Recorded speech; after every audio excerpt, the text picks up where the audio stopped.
पिता अधर्म आचरण कर रहा है तो बच्चे भी उसका भोगेंगे। बिल्कुल, बच्चा करेगा तो बाप को भी भोगना पड़ेगा, बाप की भी निंदा होगी, उसको भी गालियां मिलेगी, समाज में उसको सर नीचा करना पड़ेगा।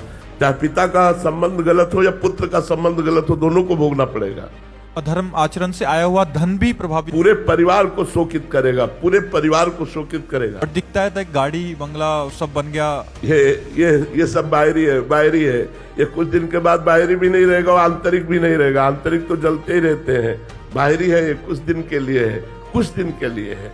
जब तक पुण्य है तब तक धर्मात्मा पुरुष को दुख दे लो और पाप कर लो, और जिस समय तुम्हारे पुण्य नष्ट होंगे, विध्वंस हो जाओगे, किसी कार्य में तुम सफल नहीं हो पाओगे।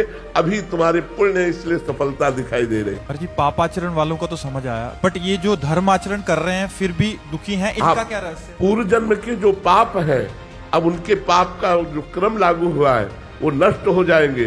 तो पूर्व जन्म के पुण्य और इस जन्म का पुण्य जब दोनों मिलेंगे तो ये सूर्य की तरह प्रकाशित हो जाएंगे, ये परमानंद को प्राप्त होंगे। और पापी पुरुष का वर्तमान में पुण्य खर्चा हो रहा है, जब पूर्व का पाप और वर्तमान का पाप दोनों मिल जाएगा तो ऐसा ब्लास्ट होगा कि सर्वनाश हो जाएगा। और इनके अंतःकरण की स्थिति क्या है? शांत, प्रसन्न, भले दुख में है लेकिन प्रसन्न। देखो 12 वर्ष का वनवास, 1 वर्ष का अज्ञातवास पांडवों को मिला, लेकिन साथ में ब्रह्म ऋषियों का संग। ये सौभाग्य कि बड़े बड़े ब्रह्म ऋषि भगवान की चर्चा सुनाते हुए उनको 12 वर्ष समझ में ही नहीं आया कैसे कट गए।